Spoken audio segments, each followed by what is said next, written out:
Of all the themes that Best and his colleagues point to, it is perhaps modernization that needs to be most understood if we are to get an idea of how the world worked at the beginning of the 20th century. And we need to understand how the world worked at the beginning of the 20th century because it is the overthrow or the defense of this world that still consumed many in 1939 and for which World War II became worth fighting. Again, by modernization, we mean first and foremost an economic process rather than a political or social one, although those things followed. As noted earlier, that process was defined by the rise of industrial capitalism. Two terms are important here: industrial and capitalism. By capitalism, we mean a system of production where the object of economic activity was not to have food to eat or clothes to wear or a roof over one's head. Having those would simply be subsistence economy. But a capitalist economy was one in which the object of production was to get more capital or money, hence the term capitalism. For centuries before 1800 or so, capitalism as a system had been growing, particularly in Western Europe, and some of its offshoot societies in the Americas. And it had resulted in the emergence of a complex system of exchange known as markets. Yet if one were to have surveyed the globe in 1700, it was by no means clear that this system of the exchange of raw materials and finished goods for the purposes of creating more wealth would be the system that was destined to define the major economic future of global society. But a century or so on, in 1800, there was perhaps a clearly visible and decisive shift in the fate of capitalism. If this was so, it was because of the growth of industry. By industry or industrial, we mean the application of technology to the productive process. And the most important early technologies were the emergence of coal-fired steam engines to replace human labor power and complex machines that replaced human skills.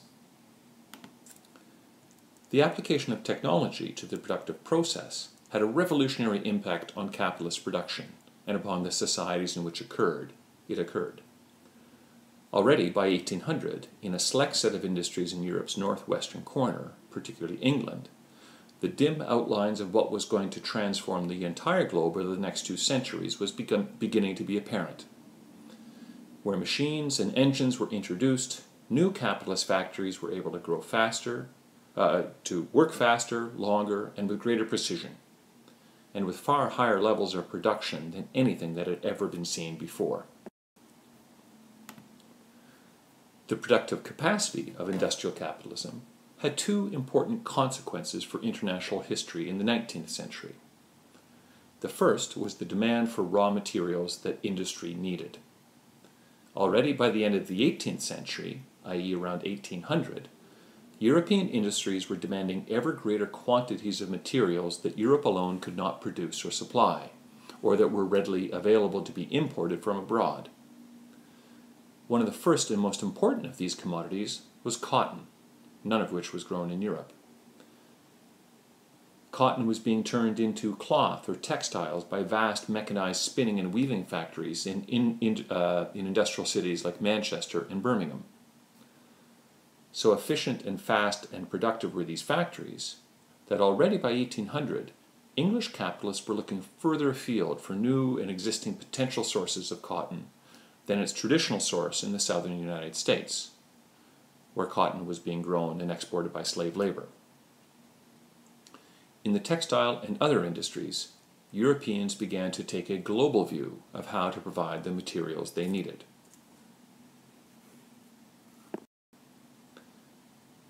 Equally important for European industry was the need to find markets for the goods they were producing.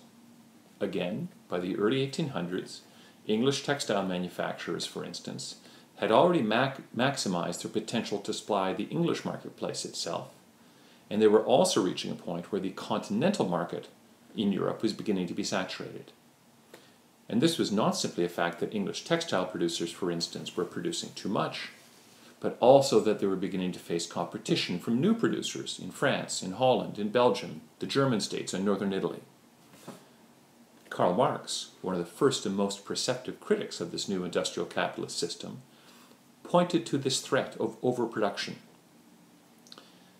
If overproduction occurred, he foresaw, there would be a general collapse of the entire capitalist system in which millions of workers and some capitalists would be put out of work and cast into economic misery.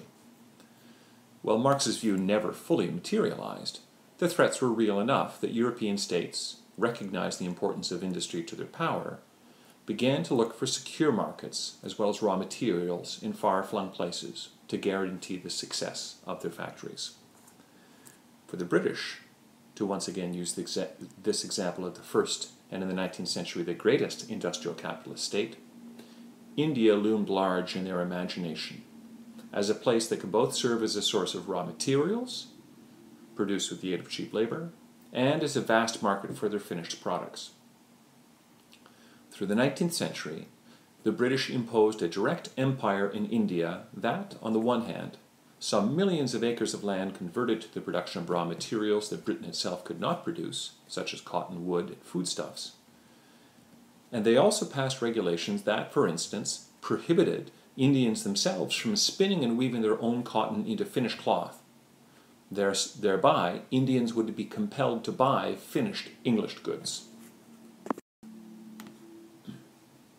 On the one hand, these developments were part and parcel of the process of globalization through modernization. As the European economy modernized by developing its industrial capacity, it necessarily globalized by integrating the rest of the world into its network of production. Europe came to view and treat the rest of the world as a great storehouse of raw materials and as a vast market into which to sell its finished products so that it could reap the profits.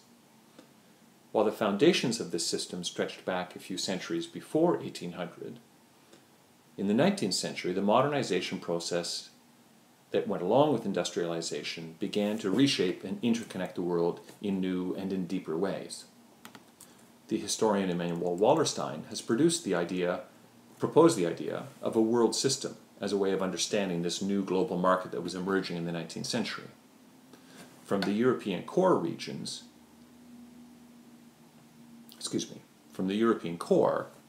and peoples around the globe were being integrated as the peripheral regions of this new economy. It was at the core that capital was invested, finished products were made, and profits from industrial capitalism were realized. The periphery, which is to say the colonized world, the far-flung world, served the minor purpose, because it had no real control, of providing raw materials, cheap labor, and markets for finished products at the core. But if this was a world system that was in the last instance economic in character, it was also one that was creating specific political relations. And the chief political mechanism by which the Europeans came to regulate and enforce their new economic predominance was imperialism, by which we mean the direct political and military domination of non-European societies.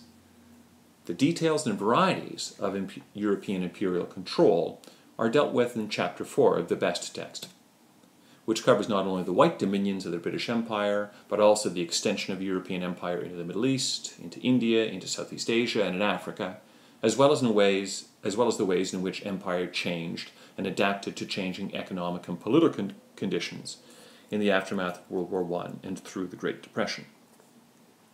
But the key point remains. The rise of this direct political control was almost entirely an after-effect of Europe's global economic ascendancy, which itself was an after-effect of Europe's peculiar path to modernization through industrialization. It was the forceful imposition of a certain kind of globalization that was imperialism.